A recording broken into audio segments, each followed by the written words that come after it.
Hey yo, what up? I'm back on the S1000R because I'm still testing it out to do a full review later on. Hey, whoa, what's going on? Why am I in a BMW S1000R? Super weird, right? No, actually, a local dealership allowed me to take this out for the weekend, and I am recording other videos on it while I'm also formulating a review for it. So that review video should be out in the next couple weeks. I just failed to mention it in the other videos I recorded, so don't panic. It's still the Street Fighter. I didn't go to BMW. I'm just doing a review on it, so stay tuned for that review, and I hope you enjoy this next video. Peace, guys. But for now, I'm going to do a video on how to store your bike for the winter. It's a pretty cold morning. I've got the heated grips on, and I just thought it'd be suitable because I'm a little chilly, and well, it makes me think of winter and kind of be sad.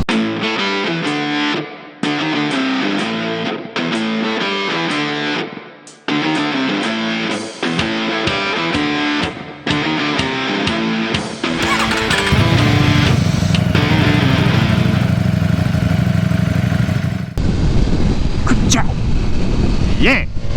So I think there's a lot of misconceptions on storing your bike for winter, whether you should do fuel stabilizer, whether you should drain the tank, what like all the different stuff. Like, I feel like a lot of people have either different myths or been told different things, and it really just depends on what kind of fueling system you have. If it's electronic fuel injected, they're, you know, probably not going to have as much to do as, say, if you had a carbureted bike. I'm going to stick with fuel injected bikes for now, and I will mention carbureted bikes throughout, so don't worry, I'm not neglecting the older bikes.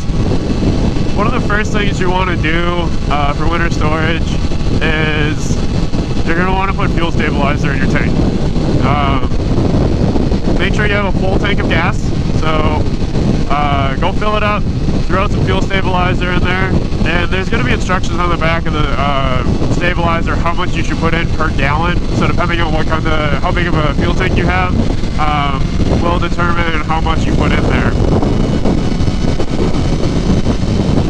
Once you put in the fuel stabilizer, you are going to want to run your bike for, I don't know, a couple minutes. I mean, not long. But basically what you want to do is get that stabilizer circulated through the bike. So through the fuel lines, the injectors, fun stuff like that. Because if you just let the fuel that's already in the fuel lines and the injectors and everything else sit there, it's not going to be stabilized. It also helps circulate the stabilizer through the tank itself. So you want to do that. You really don't have to run it for long. I mean, I think I do it like a minute to 2 minutes. I never really time it. I just kind of let it run, and I do other things while I'm doing that. So the other things I check are just basic stuff.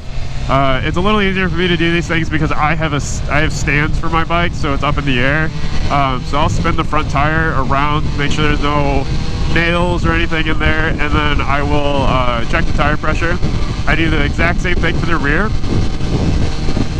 Just because if you got your bike stored, perfect time to go help out a local shop or whatever, get a new tire on there. You know, motorcycle shops get real slow during the winter, so they're going to appreciate you bringing in a wheel for them to change the tire on. So if you find like a nail in there, or glass or metal or whatever, that's the best time to do it. Then you're not out of commission in the spring when you want to go ride your bike. I will clean and lubricate the chain. I'll also adjust if it's necessary. And I'm actually planning on doing a video on how to exactly do that. Just because it's pretty basic. There's not really a lot of difficulty to it. You need very few tools. So it's it's something good to know as a bike owner. After I clean the chain, lube it, adjust it, whatever I need to do to it, I will check all the lights, make sure my brake lights work, headlights work, turn signals, whatever. Just make sure those are in good working order. And then from there, I will inspect my brake pads and the brake fluid. Fun fact, brake fluid should be renewed about every 2 years. That's a recommendation by manufacturers. So if it's been 2 years since you've owned your bike, or 2 years since you've changed your brake fluid last, then you should replace it then. I will also do a video on that because I want to switch out the brake fluid in my Street Fighter from DOT4 to 5.1. And I will go into way more details about that stuff when I end up doing that video. What are you doing, Jeepy Jeep? But basically when you're checking your brake fluid, just look for to see if it's discolored, or if it looks kind of milky, there's probably moisture in there, so water got in there somehow. Like if you leave your bike outside or whatever, then you know, water probably got in there. Then it's definitely good to renew that.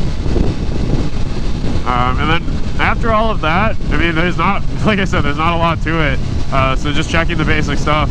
I'll throw a battery tender on there, keep the battery charged, and I have automatic battery tenders, so I don't have to take it off the charger at all during the season, nor do I have to remove my battery from the bike, because I have a battery tender lead on my battery. So I just plug it in, and the bike is chill for the winter. That way there's no need to start your bike up, let it run for a half an hour or whatever to charge the battery. You just have the tender do that for you, and then if you have a cover, throw the cover on, and you're good to go.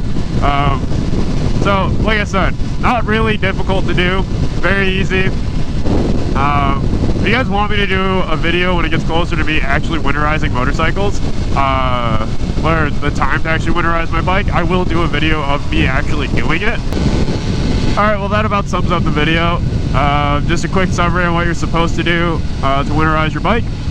You will check your tires. If you have them on stands, you can spin your tires to check for any nails or anything like that, and then bring your wheels in to have a dealership change the tire for you. You know, support a local business. Check your brake pads and your brake fluid. Check the chain tension, adjust if necessary. Also clean and lubricate it. Check all of your lights, make sure they're functioning. Fuel stabilizer, you gotta stabilize your fuel, so make sure you have a full fuel tank, then stabilize the fuel, and then run it for a couple minutes, you know, 1 to 2 minutes, nothing crazy. And then also, winter time is the perfect time to do all your modifications. So if you want to do turn signals, if you want to put an exhaust on, get your rims powder coated, whatever you want, winter is the best time to do that, because oh hey, it's a fellow BMW. Hello, BMW. He's like, what the fuck? Winter is the best time to do that because your bike's not going to be out of commission during the riding season.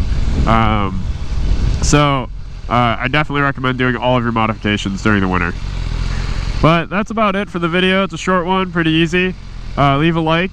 Also leave a comment on what you do to winterize your bike and where you store it. So if you're in a warm place, do you retire your bike at all during the year, or are you always out riding? And in winter, if you're in a place that has winter like Illinois, where do you store it? Do you have a garage storage unit, or do you leave it outside? So let me know about that. And then last but not least, make sure to hit that subscribe button. Catch you later, guys. Peace.